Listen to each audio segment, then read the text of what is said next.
अध्याय 12वां मोक्षदायक पुण्य क्षेत्रों का वर्णन। काल विशेष में विभिन्न नदियों के जल में स्नान के उत्तम फल का निर्देश तथा तीर्थों में पाप से बचे रहने की चेतावनी। सूत जी बोले, विद्वान एवं बुद्धिमान महर्षियों, मोक्षदायक शिव क्षेत्रों का वर्णन सुनो। तत्पश्चात मैं लोक रक्षा के लिए शिव संबंधी आगमों का वर्णन करूंगा। पर्वत, वन और काननों सहित इस पृथ्वी का विस्तार 50 करोड़ योजन है। भगवान शिव की आज्ञा से पृथ्वी संपूर्ण जगत को धारण करके स्थित है। भगवान शिव ने भूतल पर विभिन्न स्थानों में वहाँ के निवासियों को कृपापूर्वक मोक्ष देने के लिए शिव क्षेत्र का निर्माण किया है। कुछ क्षेत्र ऐसे हैं जिन्हें देवताओं तथा ऋषियों ने अपना वासस्थान बनाकर अनुग्रहित किया है, इसलिए उनमें तीर्थत्व प्रकट हुआ है। तथा अन्य बहुत से तीर्थ क्षेत्र ऐसे हैं जो लोगों की रक्षा के लिए स्वयं प्रादुर्भूत हुए हैं। तीर्थ और क्षेत्र में जाने पर मनुष्य को सदा स्नान, दान और जप आदि करना चाहिए, अन्यथा वह रोग, दरिद्रता तथा मुक्त आदि दोषों का भागी होता है। जो मनुष्य इस भारतवर्ष के भीतर मृत्यु को प्राप्त होता है, वह अपने पुण्य के फल से ब्रह्मलोक में वास करके पुण्यक्षय के पश्चात पुनः मनुष्य योनि में ही जन्म लेता है। पापी मनुष्य पाप करके दुर्गति में ही पड़ता है। ब्राह्मणों, पुण्य क्षेत्र में पाप कर्म किया जाए तो वह और भी दृढ़ हो जाता है। अतः पुण्य क्षेत्र में निवास करते समय सूक्ष्म से सूक्ष्म अथवा थोड़ा सा भी पाप न करें। सिंधु और शतद्रु नदी के तट पर बहुत से पुण्य क्षेत्र है। सरस्वती नदी परम पवित्र और 60 मुख वाली कही गई है, अर्थात उसकी 60 धाराएं हैं। विद्वान पुरुष सरस्वती के उन धाराओं के तट पर निवास करे तो वह क्रमशः ब्रह्मपद को पा लेता है। हिमालय पर्वत से निकली हुई पुण्यसलीला गंगा 100 मुख वाली नदी है।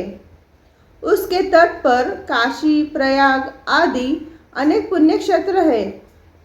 वहाँ मकर राशि के सूर्य होने पर गंगा की तटभूमि पहले से भी अधिक प्रशस्त एवं पुण्यदायक हो जाती है। सोनभद्र नदी की 10 धाराएं हैं। वह बृहस्पति के मकर राशि में आने पर अत्यंत पवित्र तथा अभिष्ट फल देने वाला हो जाता है। उस समय वहाँ स्नान और उपवास करने से विनायक पद की प्राप्ति होती है। पुण्यसलीला महानदी नर्मदा के 24 मुख यानी कि 24 स्रोत है। उसमें स्नान तथा उसके तट पर निवास करने से मनुष्य को वैष्णव पद की प्राप्ति होती है। तमसा के 12 तथा रेवा के 10 मुख हैं। परम पुण्यमय गोदावरी के 21 मुख बताए गए हैं।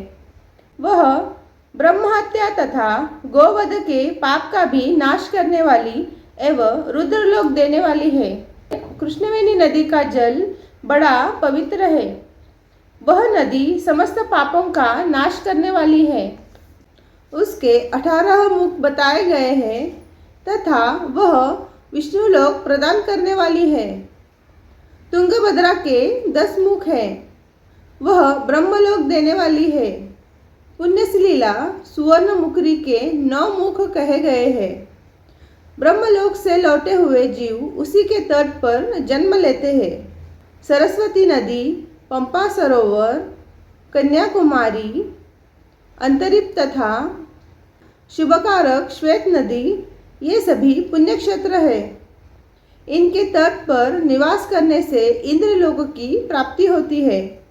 सह्य पर्वत से निकली हुई महानदी कावेरी परम पुण्यमयी है। उसके 27 मुख बताए गए हैं। वह संपूर्ण अभिष्ट वस्तुओं को देने वाली है। उसके तट स्वर्गलोक की प्राप्ति कराने वाले तथा ब्रह्मा और विष्णु का पद देने वाले हैं। कावेरी जी के जो तट शैव क्षेत्र के अंतर्गत है वे अभिष्ट फल देने साथ ही शिवलोक प्रदान करने वाले भी हैं। नैमिषारण्य तथा बद्रिकाश्रम में सूर्य और बृहस्पति के मेष राशि में आने पर यदि स्नान करे तो उस समय वहाँ किए हुए स्नान पूजन आदि को ब्रह्मलोक की प्राप्ति कराने वाला जानना चाहिए। सिंह और कर्क राशि में सूर्य की संक्रांति होने पर सिंधु नदी में किया हुआ स्नान तथा केदार तीर्थ के जल का पान एवं स्नान ज्ञानदायक माना गया है।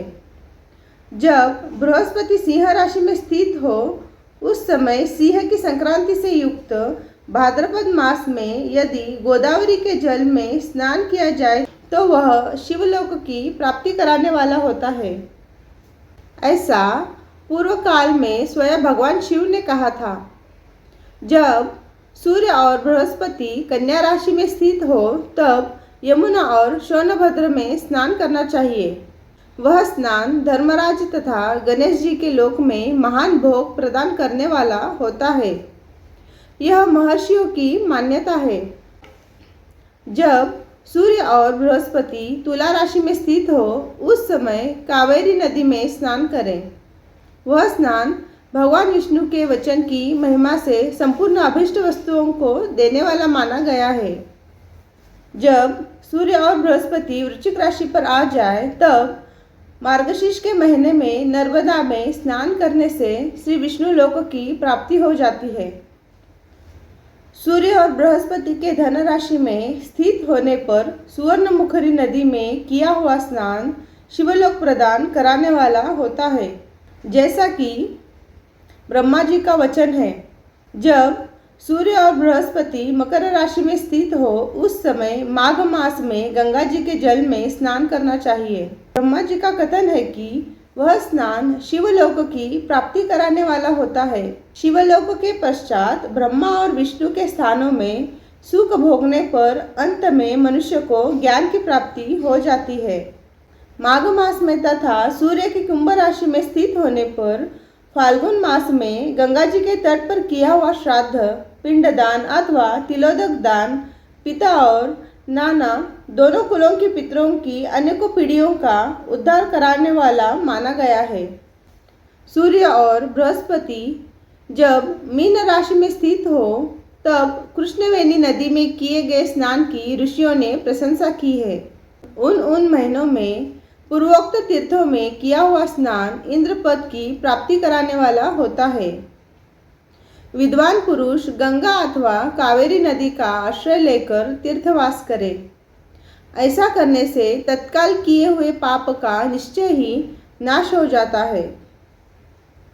रुद्रलोक प्रदान करने वाले बहुत से क्षेत्र हैं। ताम्रपर्णी और वेगवती ये दोनों नदियाँ ब्रह्मलोक की प्रतिरूप फल देने वाली है। इन दोनों के तट पर कितने ही स्वर्गदायक क्षेत्र है। इन दोनों के मध्य में बहुत से पुण्यप्रद क्षेत्र हैं। वहाँ निवास करने वाला विद्वान पुरुष वैसे फल का भागी होता है। सदाचार, उत्तम वृत्ति तथा सद्भावना के साथ मन में दया भाव रखते हुए विद्वान पुरुष को तीर्थ में निवास करना चाहिए, अन्यथा उसका फल नहीं मिलता। पुण्य क्षेत्र में किया हुआ थोड़ा सा पुण्य भी अनेक प्रकार से वृद्धि को प्राप्त होता है तथा वह किया हुआ छोटा सा पाप भी महान हो जाता है। यदि पुण्य क्षेत्र में रहकर ही जीवन बिताने का निश्चय हो तो उस पुण्य संकल्प से उसका पहले का सारा पाप तत्काल नष्ट हो जाएगा, क्योंकि पुण्य को ऐश्वर्यदायक कहा गया है। ब्राह्मणों, तीर्थवास जनित पुण्य कायिका, वाचिका और मानसिक सारे पापों का नाश कर देता है। तीर्थ में किया हुआ मानसिक पाप वज्रलेप हो जाता है। वह कई कल्पों तक पीछा नहीं छोड़ता है। वैसा पाप केवल ध्यान से ही नष्ट होता है। अतः सुख चाहने वाले पुरुष को देवताओं की पूजा करते और ब्राह्मणों को दान देते हुए पाप से बचकर ही तीर्थ में निवास करना चाहिए। इसी तरह शिव महापुराण के विद्येश्वर संहिता में से 12वां अध्याय पूरा हुआ।